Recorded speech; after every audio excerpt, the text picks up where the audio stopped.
Welcome to today's episode of Leading Your Agency. And I'm super, super excited about today because today we have with us Nate Freedman, CEO of TechPro Marketing and also CEO of Holistic. Nate, welcome to the show. Thank you, Benjamin. Super happy to be on an episode with you, going live and recording this for some later use. Awesome. Nate, so we titled this episode a bit, obviously, it's about marketing, but we titled it Don't Buy a Competitor Before You Hear This. So what we're going to talk about today is really something I think that moves many agency owners, that for many agency owners might be at the far, far, far horizon. For others, it might be a bit more, a bit more near, a bit closer to what is realistic. We talk about acquiring another agency, right? And we had a bit of discussion before that. It's a very, very nice story in your case. So before we dive into the actual ins and out of that acquisition and how this all played out and what the decisions were that you made, maybe you can tell us a bit about your story, about the story of TechPro Marketing first. Sure. I run an agency called TechPro Marketing. We are a marketing company. We work specifically with IT service providers. For me, like a lot of agencies, I kind of started with trying some software-based niches, web design, things like that.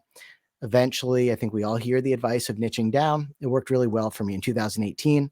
Decided to niche down and have this be my main niche. By 2019, I had ended everything with anyone who's outside of an IT service provider. Today, we've got over 100 customers in that space.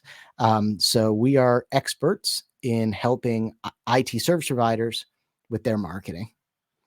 Very, very cool. And again, another testament to how niching down helps. I mean, I don't know about you, but I, for our consulting services, was for the longest time very hesitant to do that. But it is a driver for business growth and for clarity of your offering, right? It's really, really critical. 100%. And like, I know we've known each other for a few years already. And I think when you first started, you hadn't actually quite niched down. No, and I then hadn't, yeah. we had collaborated on a couple of things here and there. And I think you saw, it's like, wow, there's a lot of market infrastructure in this space, right? With agencies, you're like, this is cool because I know Nate and he actually knows this person and he knows this person and he's been on this podcast. Can I get on that podcast? Was so happy that you were on my mentor, Brent Weaver's podcast a few weeks ago. I was like, oh, he's on this. This is awesome to see you really making a name for yourself in the space. Similar with IT services, there's similar market infrastructure. I think those are some of the things. So someone came to me the other day and they were like, Nate, every time I try to get on a podcast, actually the host is pitching me their service. And I'm like, that's what happens when you don't have a niche, right? When you're in this general business space and it's just like, I don't know, internet marketing is sleazy and scammy, whatever it is. It's like, yeah, that's happened to me too. I had some random person like ask me to be on the podcast and I was like, why do you even want me? They're like, well, I want you to join my program afterwards. And I'm like, this is so awkward. I will not be on your podcast. But guys like me and you, you're in my niche. Hey, Nate, you want to come on a live? Yeah, cool. We know each other already. And now there's so much infrastructure. So I think both these spaces, IT services, digital marketing, and really as you dig deeper, there are so many niches within the niches. And a lot of times the major niche that you see, right? I'm working with an IT company right now, we're working on a program where we're going to actually help digital agencies with their IT support. And one of the things that first started, he really didn't understand the market, this IT provider we're partnering with. And he was like, we help ad agencies. Right. And he kept looking at like American Marketing Association, American Association for Advertising Agencies. And like this place where it's like, that's like, that is a market, but that's actually a pretty small market. That's got a lot of big players in it. And it's really small. But if you change your wording to something like digital agencies, all of the sudden you've got thousands and thousands of prospects. You've got dozens and dozens of podcasts. You've got all these people going live, focusing on digital agencies. So a lot of times when you're niching, you need to figure out what's slightly below the surface. Where's the real niche? Because I see people say, well, I tried with accountants. It's like, well, let's keep going here. Let's dig deeper. Let's see what's really down there. So just a little note on niching. Yeah, 100% agree. And I think, once until you hit the spot where you really generate momentum, you're probably not there yet, right? Yeah. There's probably a few more, exclusions that you have to make or a bit more narrow focus because it's really about people identifying like, this is for me, right? This is where you want to, Okay, very nice. So, you had TechPro marketing niche down since 2018. Now, the company you acquired is called Ulistic.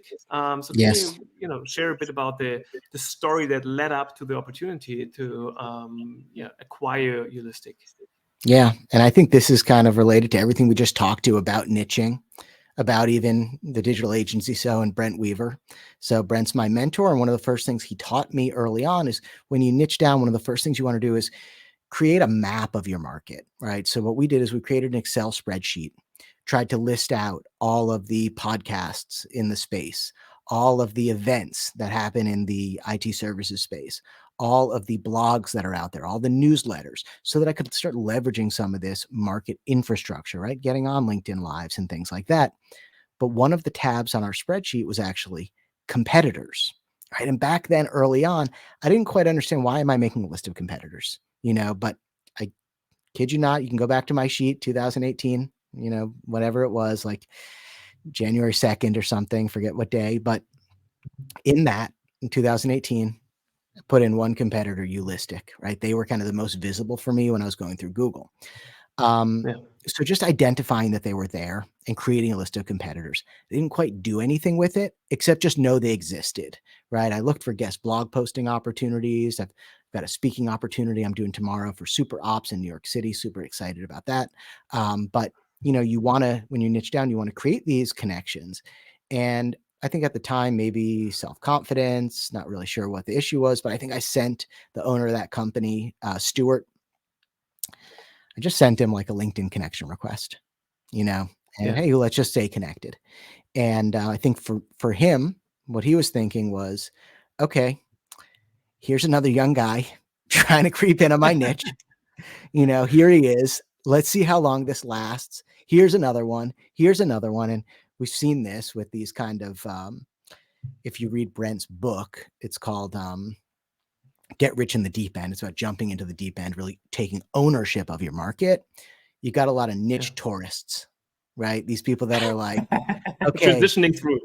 yeah, I'm going to check this niche out, but I'm not going to own it. I'm not going to really commit to it. And that's what happens. We see these MSP marketing, IT search marketing companies, they pop up, then they're gone. They start and then they're gone. They start and then they're gone. And I think what happened with me and Stuart was, I don't know. I had the support, I had momentum, something worked out where I stuck around. And not only did I just stick around working in this space, I was really committed. And this was something another mentor of mine, his name is Jake Jorgovin.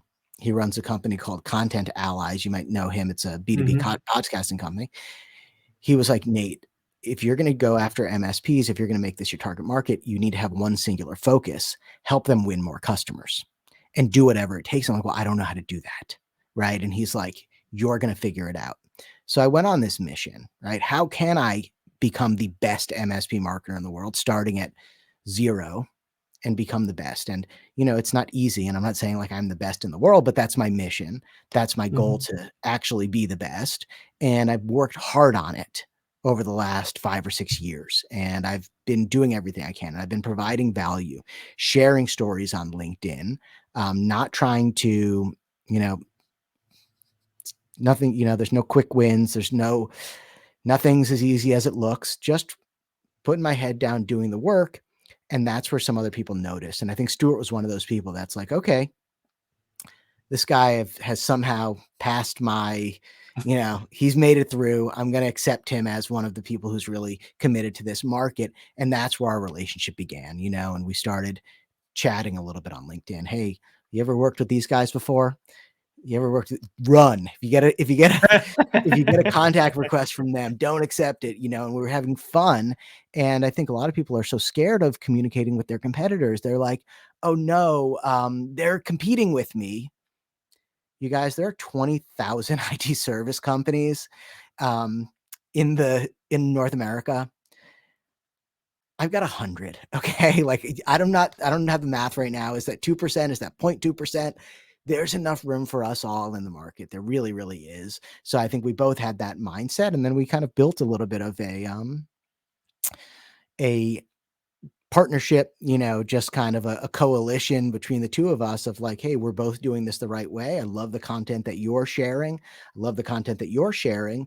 Let's kind of have fun and help each other out on this. And that's kind of how things started with Stuart, the owner of Eulistic, 5 years ago, and myself.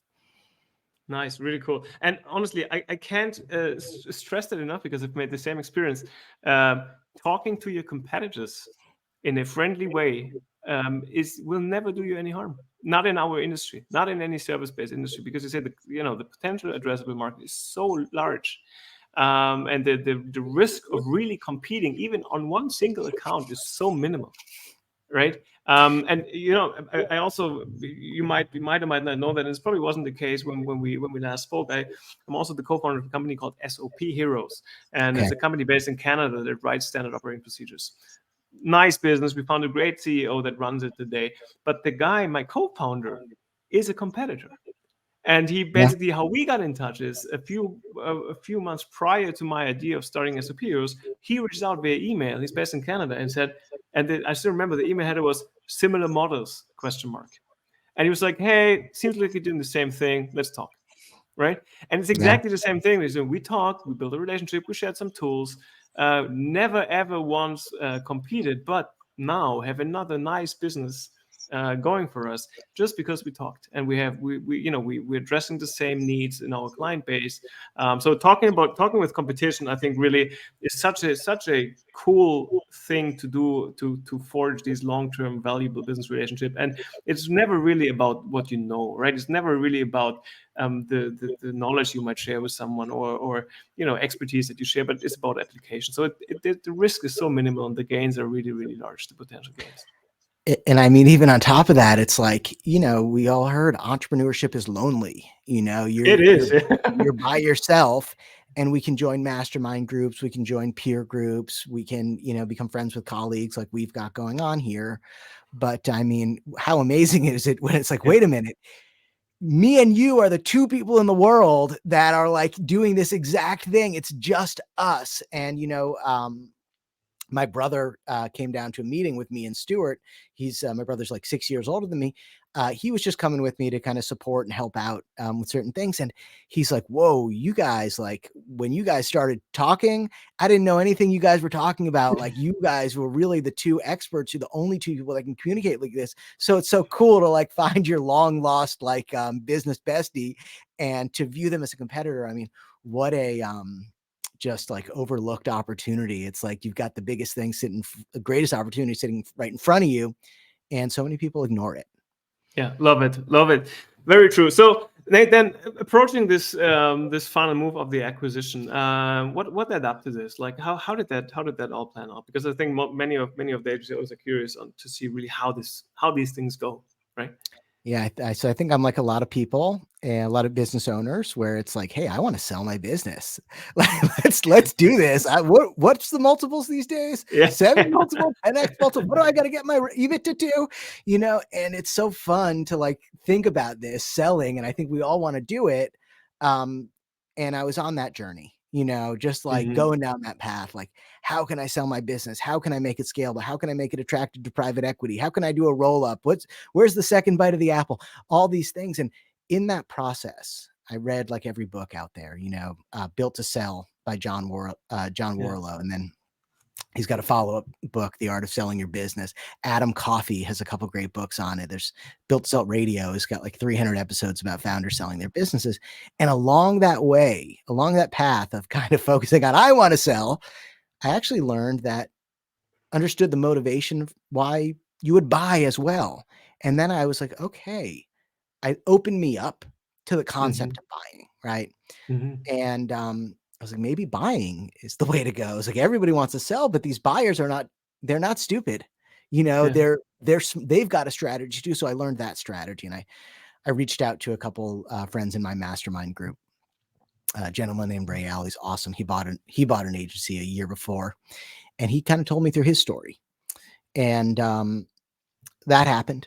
At the same time, I had built a referral relationship with Eulistic where, when they had customers that just weren't the right fit for them, that were a fit for us, they would refer them our way. at the time, he wasn't really looking for new customers, so it wasn't a two-way referral. But I will share with our other competitors, however you want to call it, we definitely refer out a lot of customers, you know, and I think that's one thing is as you grow deep into your niche and you niche and niche and niche and you get the sub niche within the niche, it's like we are actually generating a lot of leads. A lot of Mhm. them are not qualified. And I think he was in that situation too, where it's like these leads are just not qualified. I need somebody who's going to be able to take them, and I want to get something back in return for building up my authority and my lead gen efforts. So we did a paid referral relationship, and you know, had a good thing going with that, with the paid referral relationship. He sent us business. A great recommendation from him meant a lot. He gets, you know, a little cut back here. Mm. And what's better than, you know, that it's like there's no such thing as passive income. That's kind of passive income.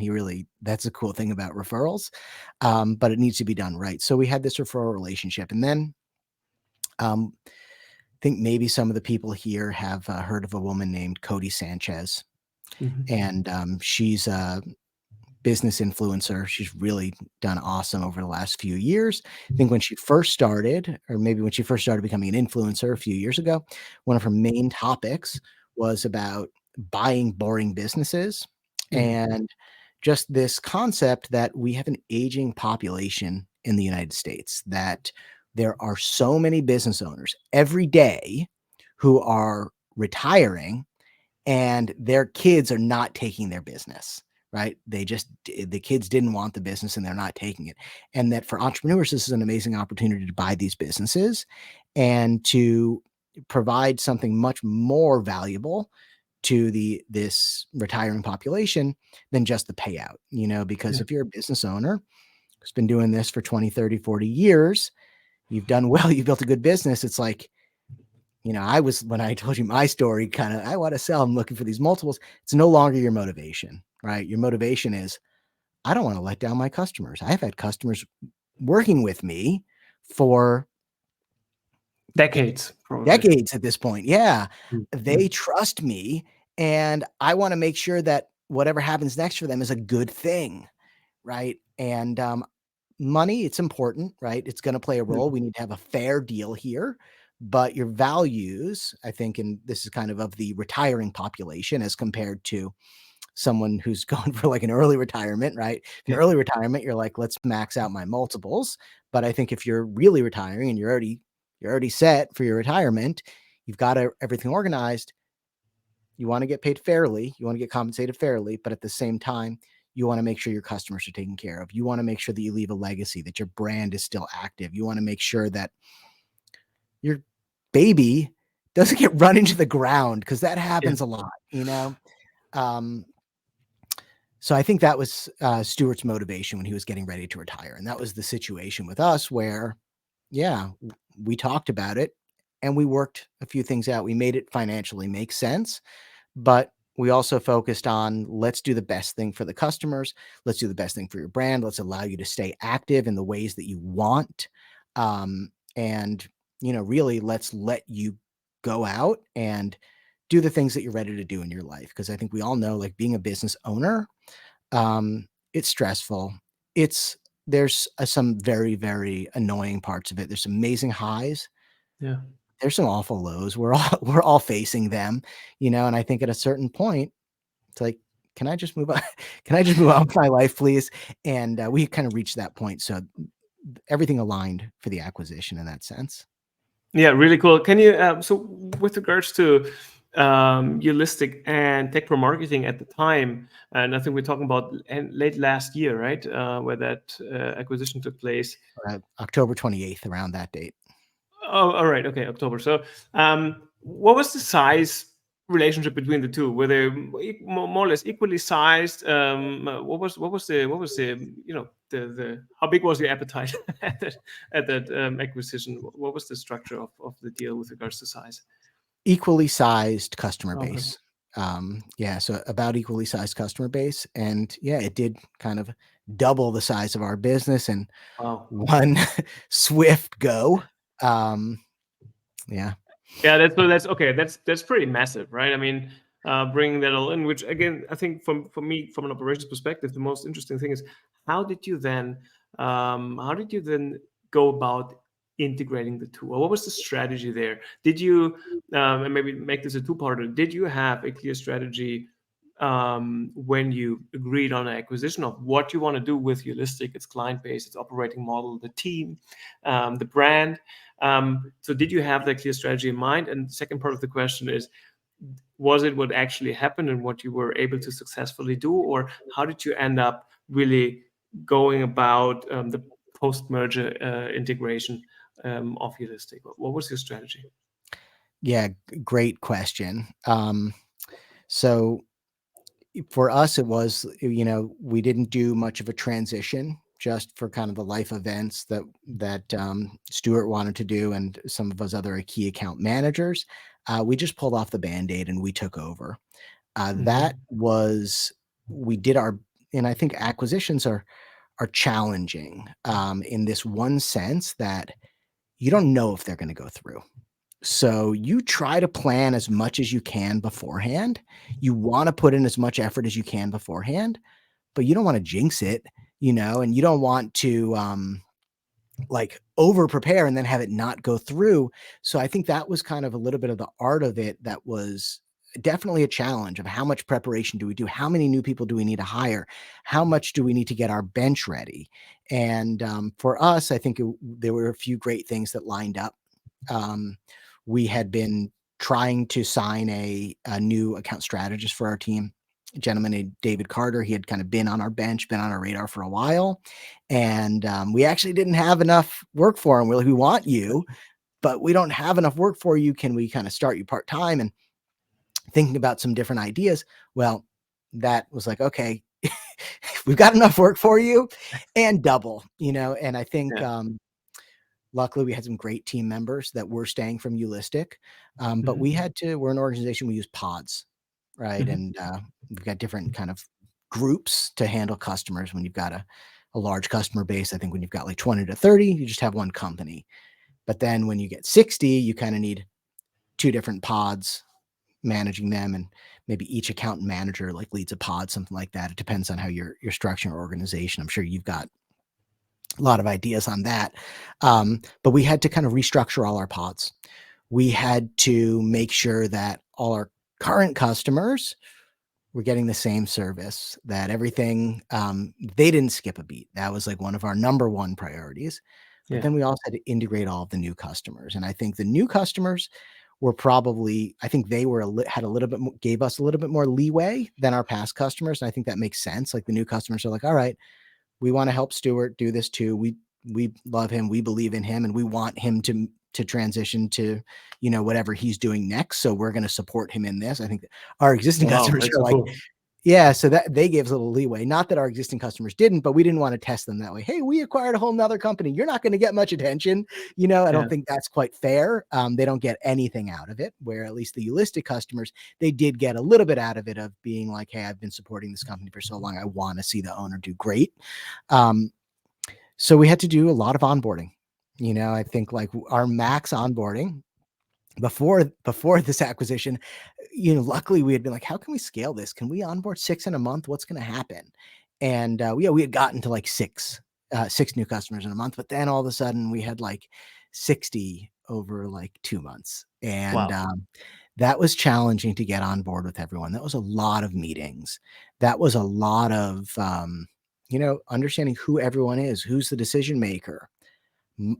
So many things happening in a migration, getting them off of their system onto our system, and at the same time making sure that everything still gets delivered.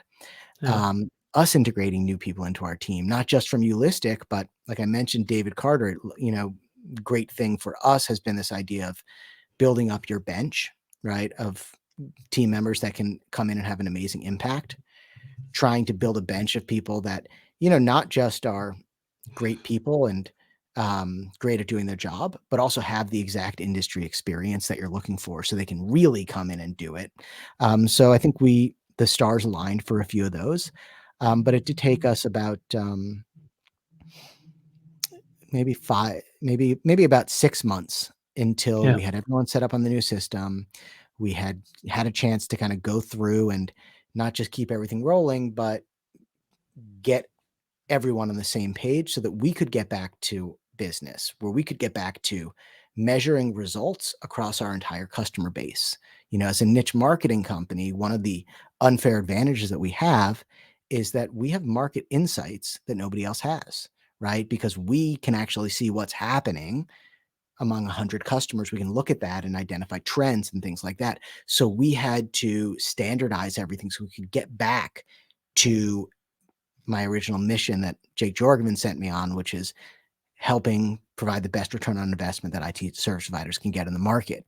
So it took us off track from that mission, where we kind of just got into, we had to maybe not, I'm not going to say winging it, but it took us off our general goal of always improving our results, always improving our processes. And we had to focus on integrating these two processes for a bit.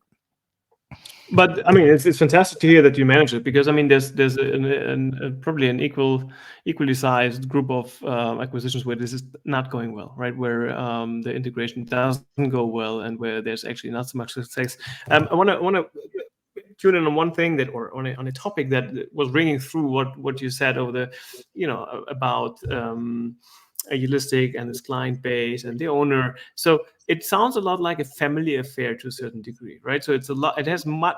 It sounds like much more to do with a qualitative approach to business rather than numbers and money, right? So that being said, did you manage to take over all clients? Did you manage to take over the full team, or how did that go? Because it feels like there was a large part of the intention of this whole acquisition and the transaction was to provide a continuous home for the team, to provide a continuous, nice and great service for the client base. So were you able to pull that through 100%, or what was your learning there with regards to, can you make everybody happy in such a situation?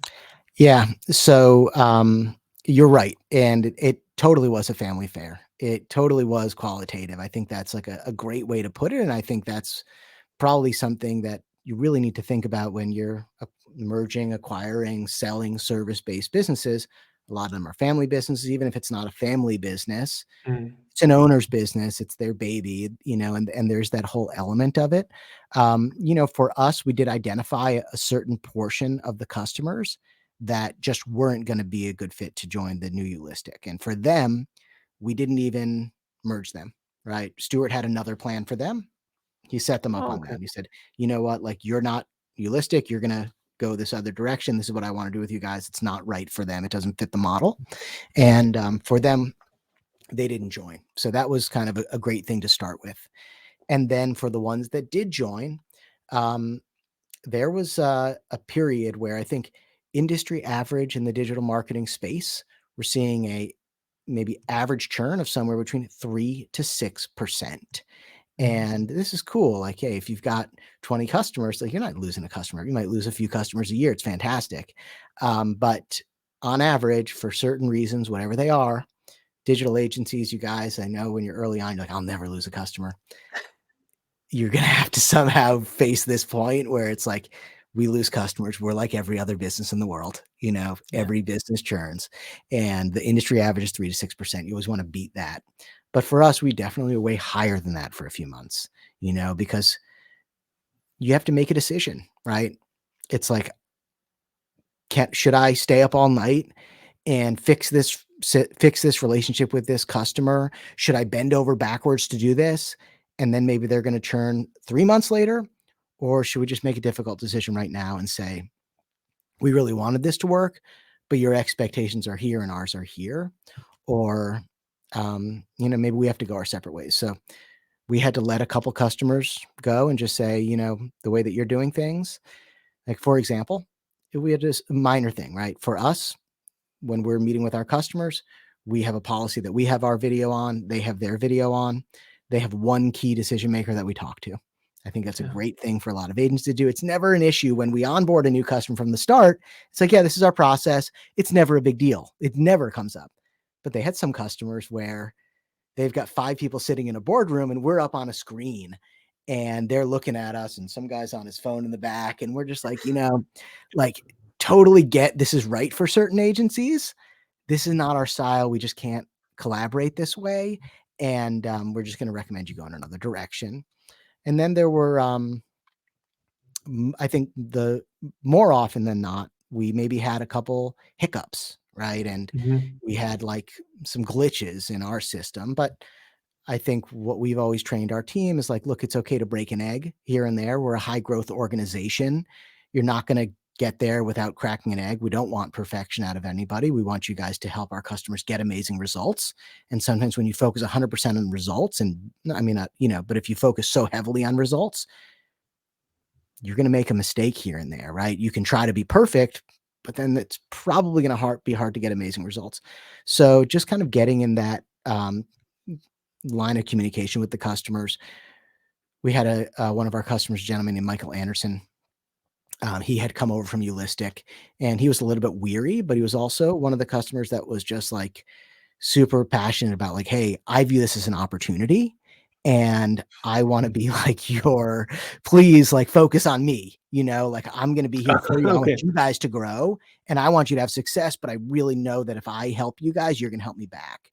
And he provided a great video testimonial for us after we worked through some glitches, and we're able to start getting him great results. And I think a lot of the customers, they had to go through a re-expectation period of like, okay, Yeah.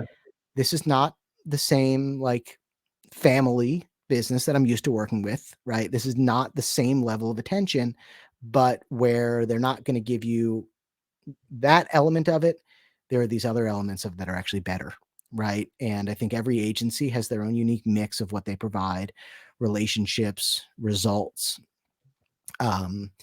focus on branding, focusing on lead gen, whatever these things are. And I think there's these, all these things are like a little bit of a spectrum. You can be on one side to the other.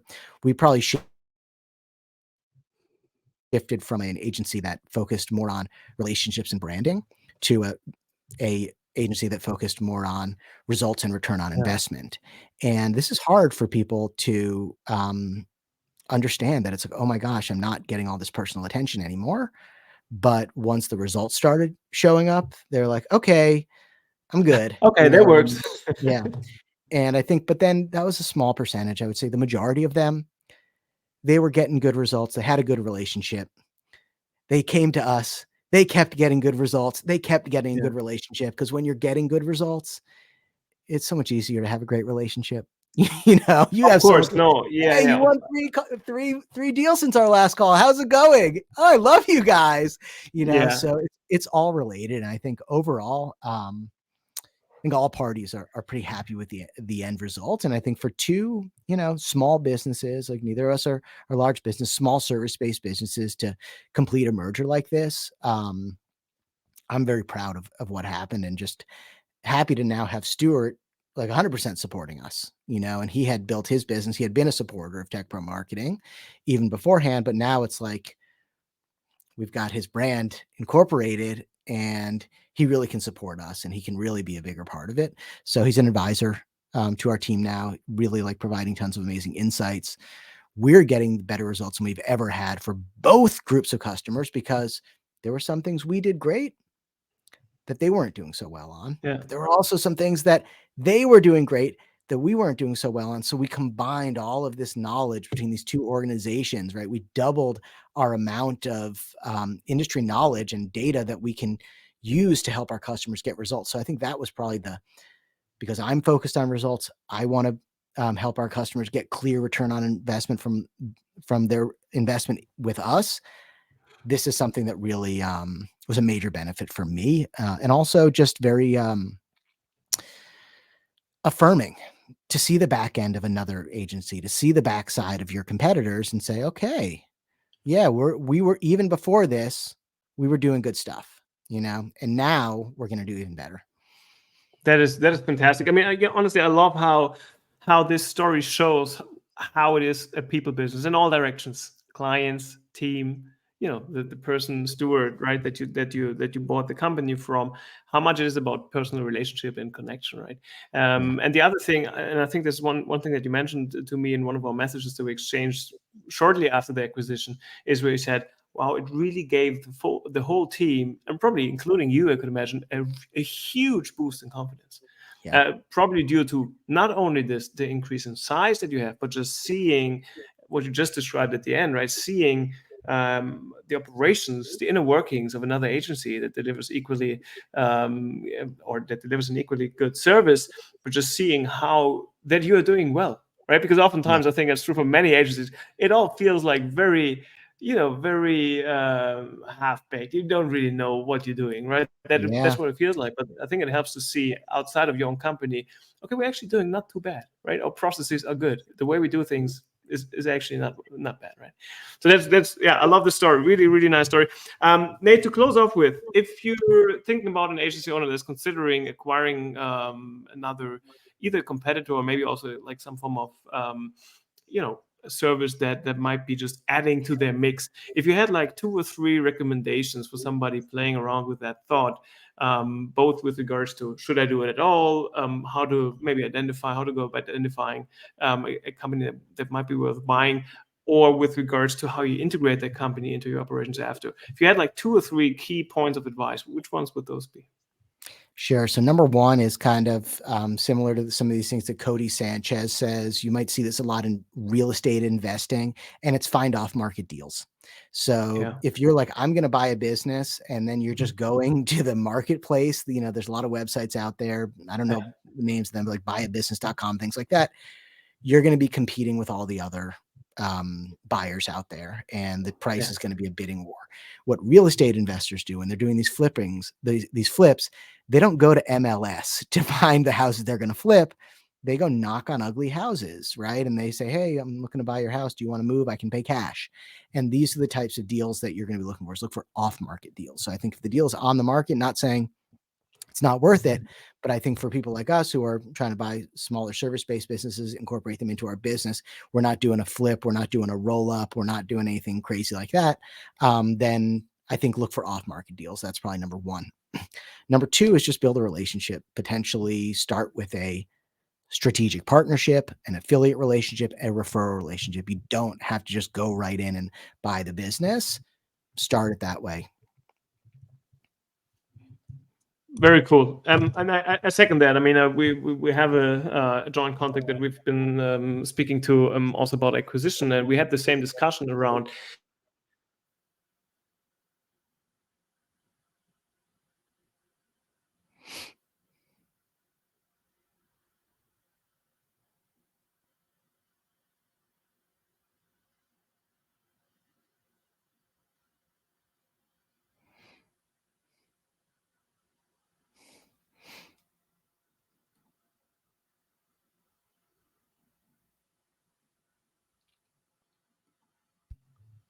So now we're back. Sorry for that little glitch here at the end. Nate, I think it's just great advice to really, use what this whole service-based industry about, which is human relationship, to also go about acquisitions, right? It's not this M&A private equity type of acquisition I could imagine in many cases, but it has much more to do with relationship in all dimensions, the motives to sell, your opportunity to buy, and also the integration with that, right? As you mentioned, Stuart is a key advisor for you now. Still make sure that the business is a success. So I love the human component of this whole acquisition, which really seems to be the driver on all ends for that, right?